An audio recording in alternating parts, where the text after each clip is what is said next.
Pessoal, hoje é um dia importante, quero registrar para vocês, porque eu estou entrando agora numa reflexão, entrando no campo da lógica, e isso tem sido feito principalmente por causa das leituras bimodais. Acho que a escola se estruturou, a gente é um case de escola de pensamento, né? Em cima de um problema, em cima de um fenômeno, o estudo, como a gente estuda, as variantes, usando todas as ferramentas possíveis, e o modelozinho, né, em que eu tenho vocês que atualizam os conceitos, eu tenho o pessoal novo que está chegando, que vai conhecer a narrativa, eu tenho os grupos setoriais que atualizam a narrativa nos seus setores, e tem as leituras bimodais, que é a oxigenação da escola, né? São os autores. Então, essa oxigenação está sendo muito legal, porque eu preciso, quando a gente vai comparar a nossa narrativa com as outras narrativas, a gente critica as outras narrativas, principalmente por falta de ferramental lógico. Essa é a questão. E acho que eu ontem estava brincando com a Milene, né? A gente estava trocando aqui um papinho, e eu falei para ela, não, de repente, esse artigo que eu estou escrevendo agora, que é esse que eu botei, sensações, percepções, conceitos e narrativa, é a primeira vez que eu estruturo dessa maneira. Eu estou agregando no papo da Ayn Rand a questão da narrativa. Os três primeiros da Ayn Rand, eu estou colocando a narrativa como o quarto. A narrativa é a estrutura das articulações de tudo. Então eu tenho uma sensação, a gente começa com uma sensação, tem alguma coisa diferente nesse mundo digital, aí eu começo a ter percepções, que são conjuntos de sensações, aí eu vou conceituando, né, complexidade demográfica progressiva, né? E existe um ferramental, que é a estrutura filosófica lá em cima. E aí, aonde que eu boto essa história toda que a gente fez aí? Narrativa, etc. E aí eu acho que tem E hoje de manhã eu acordei e falei, cara, sabe onde é que eu botaria essa frase, esse outdoor, que é isso que eu estou botando aqui? Me emociono, logo preciso refletir. É o Aristóteles. Eu boto no outdoor isso aqui em cima e eu digo, estamos aqui numa escola aristotélica. Nós partimos de Aristóteles. Qual seria um outdoor, por exemplo, da narrativa do Harari? Né? A narrativa do Harari é mais ou menos o seguinte: penso, logo me emociono. Ele não parte da emoção para o pensamento, ele parte do pensamento para a emoção. Aí que está. Isso é platônico. E a gente é aristotélico. Por quê? Porque eu admito que eu nunca terei condições de enxergar a realidade, porque eu sou uma pessoa emocional. E como uma pessoa emocional, e é isso que a Ayn Rand sugere quando ela trabalha até com a ideia da razão, e eu não gosto da razão porque dá a impressão que você vai chegar a um determinado momento que você domina completamente a emoção e consegue ver os fatos. A Ayn Rand radicaliza nessa direção. Eu já não chego, e a gente chega na ideia da certeza provisória razoável por causa disso.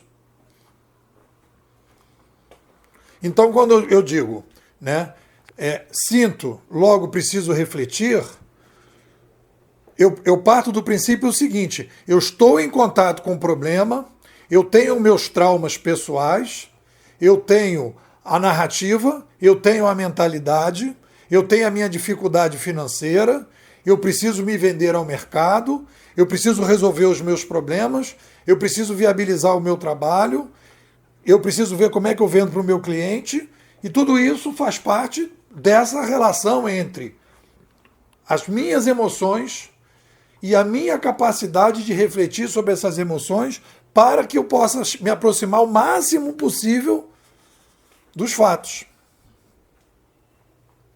O máximo possível dos fatos. E a gente, então, vai para a luta da reflexão.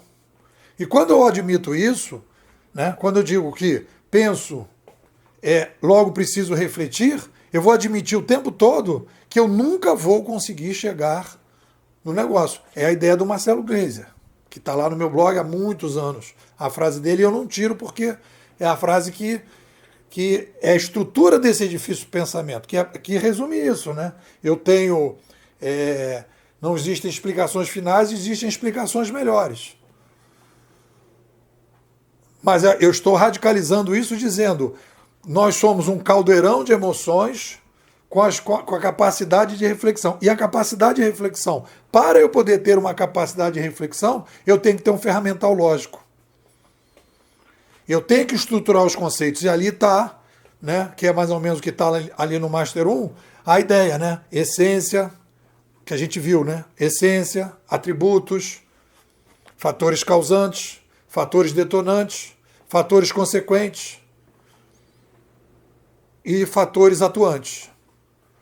Essa é uma narrativa, essa é uma estrutura de narrativa que você tem que seguir. Eu quero estudar um outro fenômeno, qualquer que seja. Então, qual é a essência desse fenômeno? Né? A gente está estudando fenômeno, não é um objeto. Um objeto não precisa de narrativa, um objeto basta uma descrição. Aqui eu preciso de uma explicação, e aí vai a história. Um fenômeno precisa de uma explicação, e não de uma descrição, que é que você vê, por exemplo, no livro do Arun, lá o indiano. Ele vai fazer uma descrição, ele não faz uma explicação, ele não tem um ferramental lógico convincente. Ele não vai identificar a essência do fenômeno. Qual é a essência do fenômeno? A gente diz a essência do fenômeno é uma revolução civilizacional provocada por uma nova mídia. Essa é a essência. E a gente tem que comparar essa essência com outras essências. Quando o cara diz, isso é uma revolução industrial. Não é uma revolução industrial. Isso aí é uma sociedade do conhecimento. Não é uma sociedade do conhecimento. Por quê? Vamos lá ver. A sociedade tem sociedade sem conhecimento? Não, não tem. Então já morreu aí na primeira pergunta. Se esses caras fossem entrar lá na escola do Aristóteles, na primeira pergunta, o Aristóteles derrubava o cara no chão. Existe alguma sociedade sem conhecimento? Não, não existe. Então você está tirando algo da essência que você não pode tirar. Você não pode atribuir algo variável a uma coisa que é da própria essência. Você não pode. O que você poderia dizer existem taxas de conhecimento diferenciados e formas de produzir conhecimento diferenciados. Aí nós vamos para os atributos variáveis. Então esse ferramental lógico é fundamental não só para o estudo digital, para o estudo de qualquer coisa.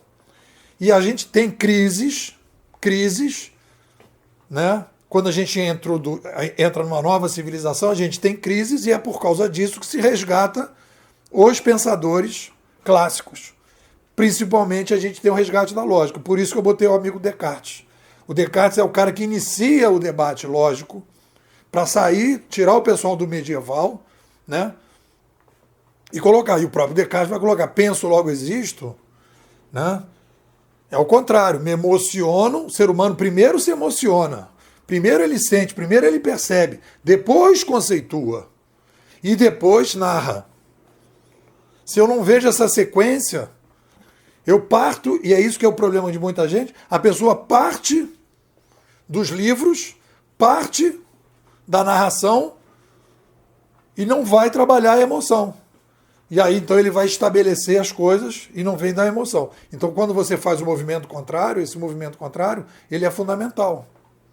Né? E aí você vai dizer, mas esse é um movimento indutivo? Não, ele não é indutivo. Porque eu não estou falando